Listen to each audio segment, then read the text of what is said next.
أعوذ بالله من الشيطان الرجيم. بسم الله الرحمن الرحيم. نحمده ونصلي على رسوله الكريم. اما بعد، السلام علیکم و رحمت الله تعالی و برکاته. برادران و خواهران عزیز، موضوع امروز درباره این است که یعنی 10 مژده برای برپادارندگان نماز صبح. مژده اول این است که قال النبی صلی الله علیه و سلم: بشر المشائین فی الظلم الى المساجد بالنور تم یوم القیامه. یعنی پیامبر خدا صلی الله علیه و سلم می‌فرمایند برای کسانی که در تاریکی برای ادای نماز به مسجد می روند، نور کامل را در قیامت برایشان مژده بده. مژده دوم، قال النبی صلی الله علیه و سلم: رکعت الفجر خیر من الدنیا و ما فیها. پیامبر صلی الله علیه و سلم می‌فرمایند 2 رکعت نماز صبح از دنیا و هر آنچه که در دنیا است بهتر است. مژده سوم، قال النبی صلی الله علیه و سلم: من خرج من بیته الى المسجد كتب له بكل خطوة يخطوها 10 حسنات والقاعد في المسجد ينتظر الصلاة كالقانت و یکتب من المصلین حتی یرجع الی بیته. یعنی پیامبر صلی الله علیه و سلم می‌فرمایند هر که از خانه‌اش به طرف مسجد بیرون آید، در مقابل هر قدمی که میزند 10 نیکی برایش نوشته می شود و آن که در مسجد به انتظار نماز می نشیند به مثل شخص قانیت، یعنی در حال نماز بوده است و تا به خانه‌اش برنگردد، یعنی تا به خانه‌اش برگردد، از جمله نمازگزاران نوشته می شود. مژده چهارم، قال الله تعالی: اقیم الصلاة لدلوک الشمس الى غسق اللیل و قرآن الفجر ان قرآن الفجر کان مشهودا. الله تعالی می فرماید نماز را از زوال آفتاب هنگام ظهر تا تاریکی شب برپا دار و نیز قرآن فجر یعنی نماز صبح را. بیگمان قرآن خواندن در نماز یعنی در نماز بامداد محل حضور فرشتگان می باشد.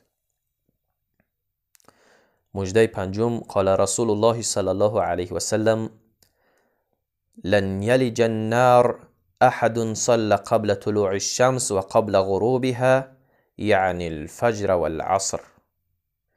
پیامبر صلی الله علیه و سلم می‌فرمایند هر کس قبل و بعد از غروب خورشید نماز بخواند، یعنی نماز صبح و عصر را بخواند، وارد آتش دوزخ نمی شود.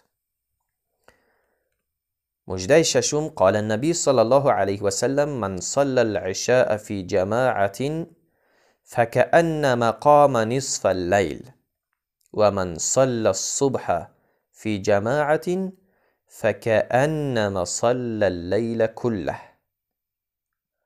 پیامبر صلی الله علیه و سلم می‌فرمایند هر کس نماز خفتن را با جماعت بخواند، گویا که نصف شب را قیام کرده است و هر کس نماز صبح را با جماعت بخواند، گویا تمام شب را نماز خوانده است، یعنی قیام کرده است.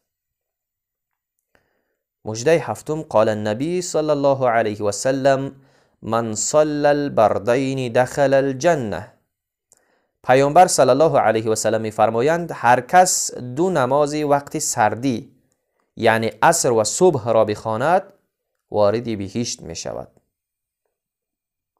مژده هشتم، قال النبی صلی الله علیه و سلم: من صلى الفجر ثم جلس في مصلى صلت عليه الملائكة وصلاتهم عليه اللهم اغفر له اللهم ارحمه. پیامبر صلی الله علیه و سلم می‌فرمایند هر کس نماز صبح را بخواند، سپس در جای نمازش بنشیند، فرشتگان بر او درود می‌فرستند. درود آنان بر او این است: بار الها او را ببخش، بار الها بر او رحم فرما.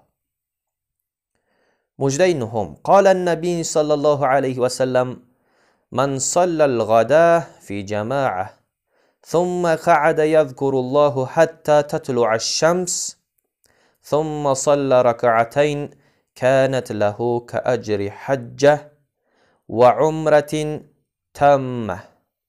پیامبر صلی الله علیه و سلم می‌فرمایند هر کس نماز صبح را با جماعت بخواند و تا طلوع خورشید الله را ذکر کند، سپس 2 رکعت نماز اشراق را به جای بیاورد، ثواب به اندازه 1 حج و 1 عمره کامل به او میرسد. مژده دهم قال رسول الله صلی الله علیه و سلم، پیامبر صلی الله علیه و سلم می‌فرمایند برای منافقین نمازی سنگین تر از نماز صبح و خفتن نیست و اگر ایشان اجری که در این 2 نماز بوده را میدانستند، اگرچه برای رسیدن به مسجد با طریق 2 دست و پای خزیدن می بود، البته برای ادای آن 2 در جماعت حاضر می شدند. و صلی الله تعالی علی خیر خلقه محمد و علی آله و صحبه اجمعین برحمتك یا ارحم الراحمین.